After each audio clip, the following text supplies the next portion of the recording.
Saturday. They did recover well and said, but you look very good for your age.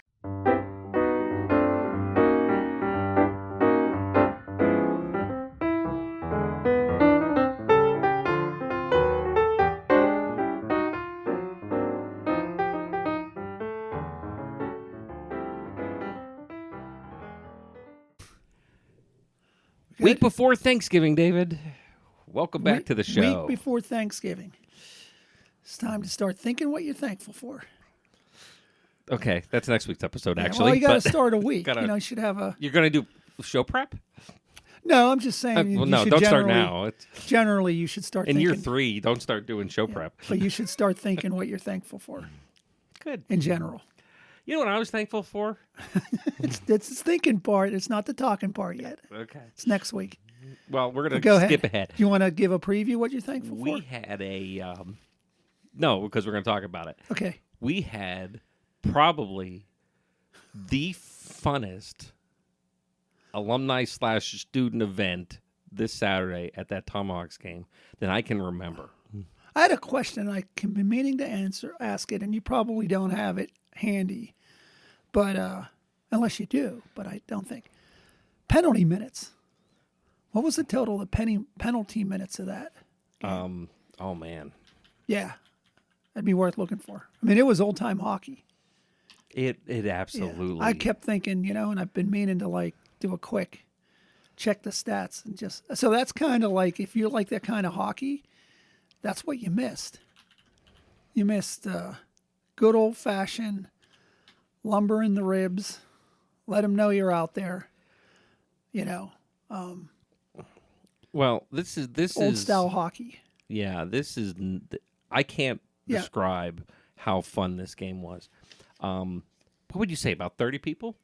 Yeah, I mean, yeah. Between alum and the Delta Phi Epsilon folks? And there's always, in this case, there's always alum. I mean, I guess you're in Johnstown, you're going to bump into alums. There's always other alum. Season ticket holders. Yeah, and they're there. And, sure.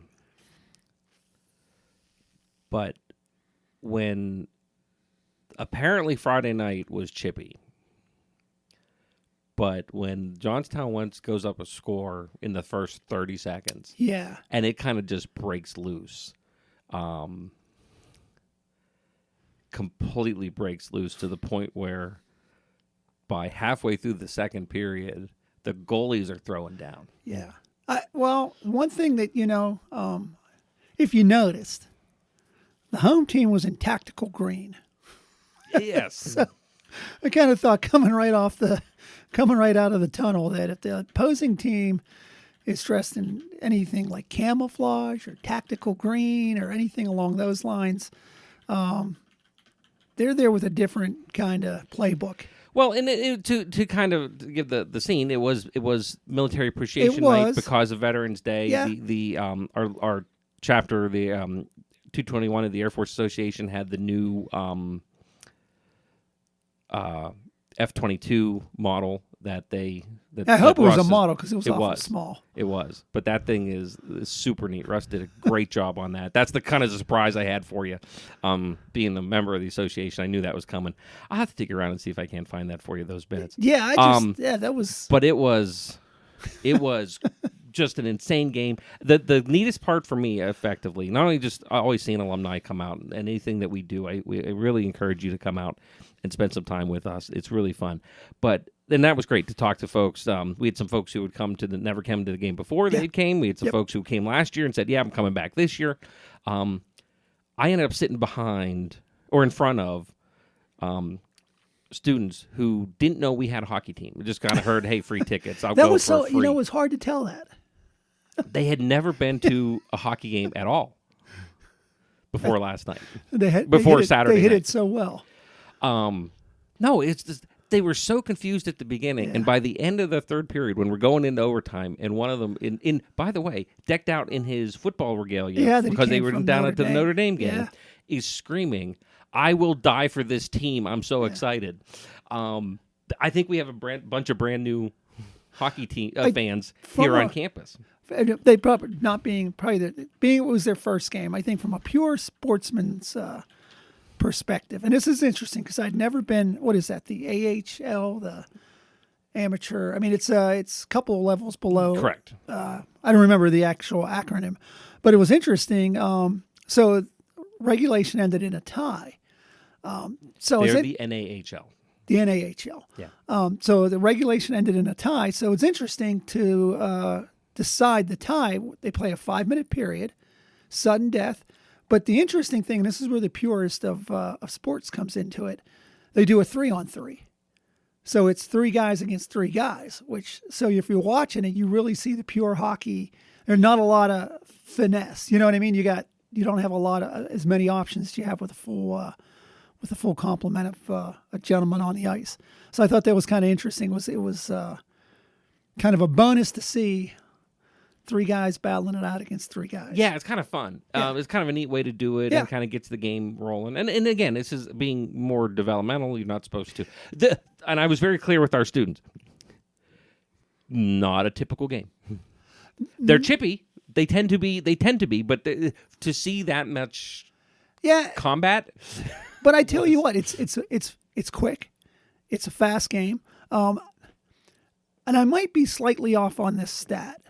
But gentleman I was with was looking through Stat Zone and so forth about this NAHL, and he had said that he showed me on his phone where I think it was somewhere in the neighborhood of the high 80s or low 90% of players, excuse me, in the NHL have been through this developmental league. So you kind of look at it like, wow, it's just, it's kind of a lower end hockey league, but when you see 80 to 90%, high 80s, low 90% of those that are in the pros right now have at some point played in this league. It truly is developmental, which again, I mean, it touches on on a lot more than just a bunch of guys out there skating. But I did want to mention one thing. I don't know if you're still looking for those stats or not. I can't find the thing, but I am looking at the stats on what you're just talking about. It seems like there's been 36 players from the NHL have drafted immediately to the NHL in the past 8 seasons. And as of November 2025, 114 players are committed to NCAA hockey programs. Okay. So it's 95% of which are Division I schools. Okay, there you go. So they're going to so either you're going right to an NHL, field system or you're going to a school that's so somehow they're going through this program. There. But the other interesting thing, the non-hockey piece is, you did mention there were some new alum there.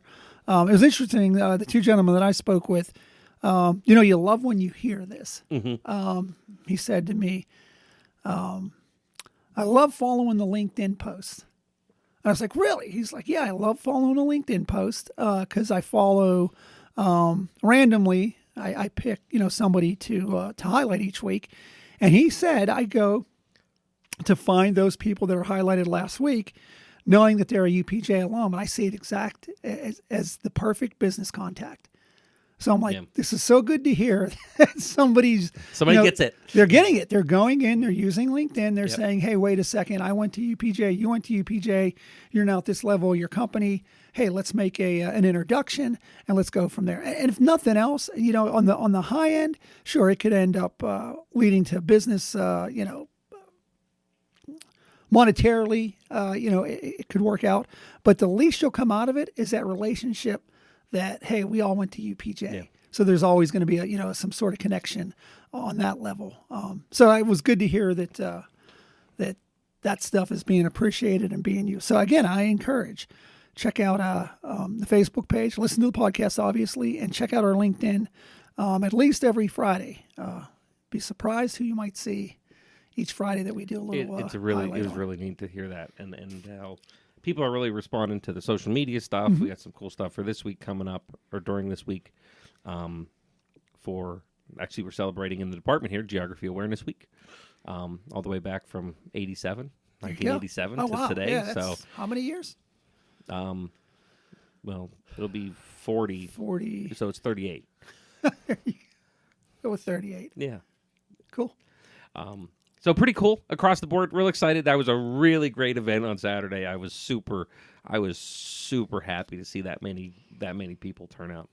And then you have an upcoming event. Yeah. Kind of our last event of the season here as term winds down and campus gets ready to hibernate over the holiday break. It's excuse me, it'll be the last event that we'll be involved in externally. And we do have the December graduation ceremony coming up. So as the Alumni Association and as Institutional Advancement, we'll be involved in both of those. But the last external event, December 11th, I talked about it before, Thursday, December 11th, 5 to 7, Levity Brewing Company on Wayne Avenue, 1380 Wayne Avenue in Indiana. We're, like I said, this is our first foray into some regional get-togethers for alum. Come on out. It's 5 to 7. We're going to buy you a couple of drinks. We have appetizers. And you don't have to come for the full 2 hours. If you want to come for 15 minutes, 20 minutes, you want to come for the whole 2 hours, that's fine. But it's a great opportunity to get together with some, kind of you can call it pre-holiday, getting together with alum, telling stories, talking about memories. I know institutional advancement staff will be there. The president will be there talking a little bit about the state of the university, some of the exciting things that he has planned, moving forward. So you should have received or will receive shortly, if we have a good email address, an email invite, as well as a something in the mail. So, but you know what? You got to RSVP. You got to let me know you're coming. DGJ, the number 7 at pitt.edu, because these alumni gatherings, they're not much fun if alumni don't show up. So come on out. Again, December 11th, Thursday, 5 to 7, Levity Brewing Company. Drinks and apps are on us, and we'd love to see you. So RSVP DGJ7 at pitt.edu. And as always, our contact information for both David and myself are in the description of the show. So you can go down there and pull up our email. No big deal. So if you didn't get it there and you want to get back to it later, no big deal. Just find that, go scroll down into your description on your podcatcher of choice. And we'd like to know by December 1st. So you got a couple of weeks, got a week and a half, around there, something. Yeah, a week and a half. Yeah, that'll be good. I mean, and we'll remind you next week we are doing a Thanksgiving week show. We don't take off. We take off when school's off, right? But we will. So we'll have another couple of weeks. Actually, I'm really excited about the couple of episodes here we have. First off, I think this term, this half of season. We don't do season. That's kind of a weird idea, but this chunk of shows since the beginning of August has been some really cool cool shows between our sports teams and some of the academic stuff and some working in some of these great folks that we talked to with Tony Golden's event. This has been a really good stretch of episodes, and I think we're going to end up with some nice ones, including we've been invited back to the Student Teacher Showcase. There you go. So that's always super popular with people, and that's neat. That's a neat event because not only do you get to speak, obviously, to senior ed majors that are ready to go out into the education world. Every time we've done it, we've had a full complement of alum that have come back from level of superintendents all the way to levels of teaching that will be on the show. So it's always not a problem finding UPJ alum out making it happen in the education world. Yeah, that's kind of neat across the board just to see, and really, we talked to them, and technically they're still students, but these are all folks that are going to graduate. Yep. Unless something is dramatically different than what I understand it to be, like at the December graduation, they do their student teaching the last term. Yep. So they are going to be there in December's graduation. So I'm excited, and especially because we get to kind of go and put a bookend on our summer of our fall of Tony Golden. The golden episodes. The golden years. For those who have been listening and know and understand, Tony has a very dedicated group of friends who are either actually graduates or don't care they're not graduates, but still are alum and have an affinity and for love here. this place. Yeah. And came and we sat down and did a whole bunch of interviews with folks.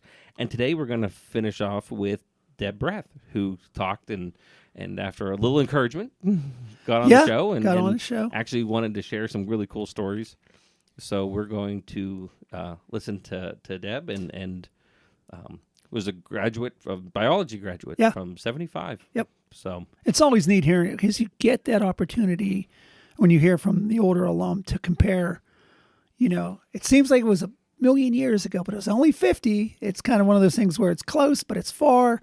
It's sort of a thing. But it gives an opportunity to kind of compare, where you are now and where they were then, and similarities and differences. Not to, and we're going to go listen to Deb in a quick second. I did forget probably the ugliest incident of Saturday night's event was when you started to describe Slapshot to the students, and you said, when I was here in '88, and there was a visible reflex from the crowd about, oh, that's very old. Yeah, you didn't handle that. You handled it well, but you could tell that was that was worse than the getting slammed into the boards. That wasn't the point of my story, was that I graduated in '88, but it seemed to be the focal point of my story. Once they picked up that, and they all kind of looked at each other and said, 80, oh my goodness. Yeah, you don't have as much interaction with the students as I do. I'm used to being maligned for being old. Yeah. You were brutalized on Saturday night. They did recover well and said, but you look very good for your age. So I was like, there's some good interpersonal communication skills there that I was rather impressed with. So yeah. Anyway, let's go hear from Deborah Breth.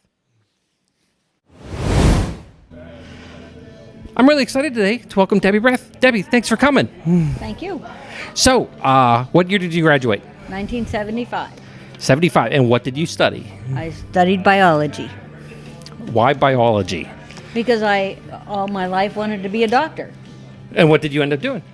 I ended up being a plant pest management specialist. Okay. Which is a little like a doctor, but for plants, not people. That's perfectly fine. I'm thinking of my geoscientist folks who would think that would be better than medicine. There you go. Mm-hmm. What made you come to UPJ? I loved the campus. My friend, the doctor who was who was sponsoring me, said you should go to UPJ. And I'm a country girl, and back then there was 600 acres of open fields and woods, and there were like 5 buildings, and it was beautiful. I loved it. Were you local? I grew up in Somerset. Okay, so kind of local. So yeah, but my first year when I was here, I didn't go home until Thanksgiving. So you moved right in first day and just stayed. I moved right into the dorm, and we didn't have cell phones or anything and computers to keep in touch with people. Once in a while, I would call home. Mm-hmm. Probably not as frequently as they would have liked. Probably not. But you were busy. I was busy. What kind of stuff did you get into when you were a student? Well, I did a lot of walking around here and mostly studied. I was very studious and very shy. I didn't have much dimension when I got here, but I met somebody, and he turned out we got married eventually.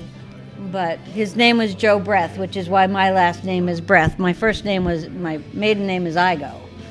And so we met having a snowball fight out in campus. Okay. Sometime. Where at?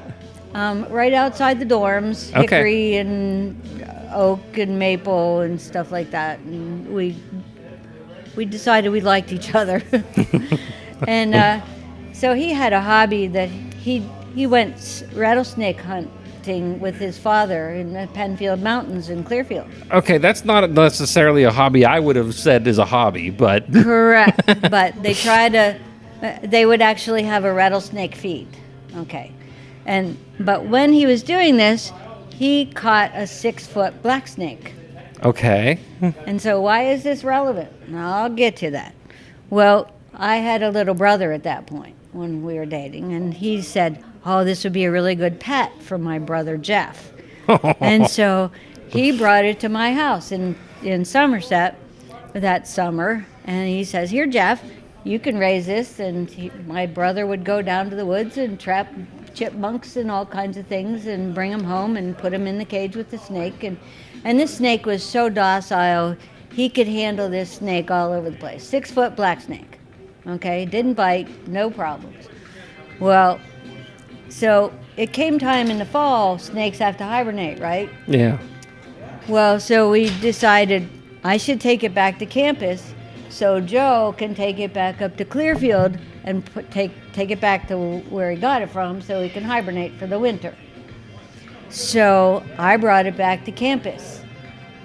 And I was walking around the campus, halter tops, bell bottoms, that kind of hip huggers, bare waist. That's what we wore those days, right? Big 6-foot black snake wrapped around my waist and my neck, freaking some people out. But that's not something you'd see every day. It was a soft, silky being, and he was calm. So it was fine. So we kept it in Joe's room, in his dorm room, and he didn't have a roommate at that point.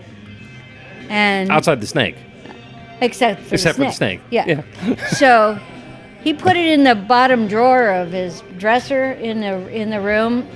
The maid comes in with clean sheets, which is what they used to do for us. They would bring our sheets in so we would have clean sheets to make our beds with. And she saw the snake laying there in the drawer, and oh my gosh, I thought that was real. She put the sheets down and walked out. It really was real. But she didn't really know, and it's probably a good thing because that might have freaked her out. And so we decided, well, okay, that's good. Joe can take the snake home because he would go home on weekends. And but then we got a bad idea that, there is this farmhouse that a lot of our friends are living in out in Davidsville. So we thought, well, that snake could take care of rats and things like that out there. And so there's probably a place for it to hibernate out there. So we took it out, forgot to tell the landlord. Oh, no. Who had some wildlife, some chickens and stuff like that in the barn. And it didn't make it to the winter, unfortunately, because most people are so afraid of snakes. But anyway, it taught us a lesson that we should leave it where it is. But it was a very nice snake, and it was kind of a different thing to do on the campus. So it was kind of fun. Did that kind of follow you then for a while? Like, hey, you were the girl with the snake? The other, people you didn't know kind of knew this story? Not so much. I was mostly quiet and, hung out with a small group of people, and I don't know that they knew me.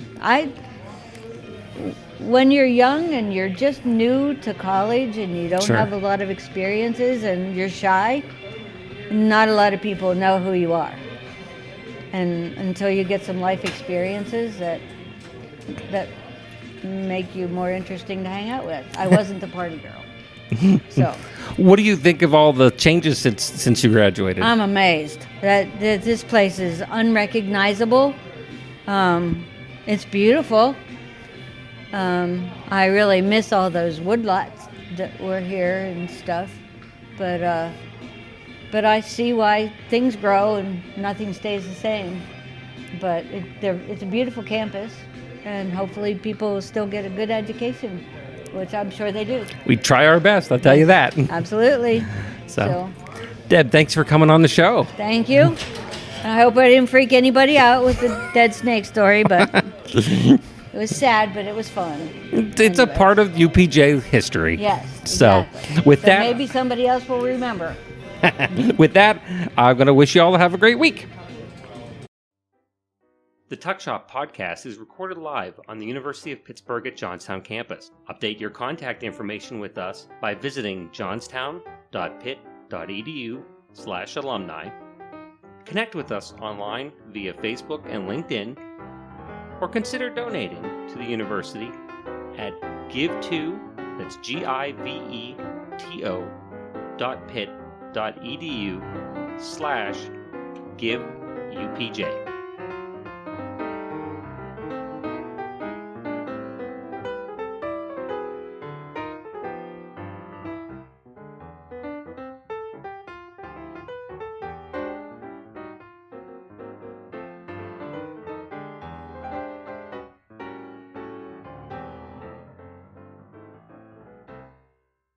This has been a production of Quantum Wave Media.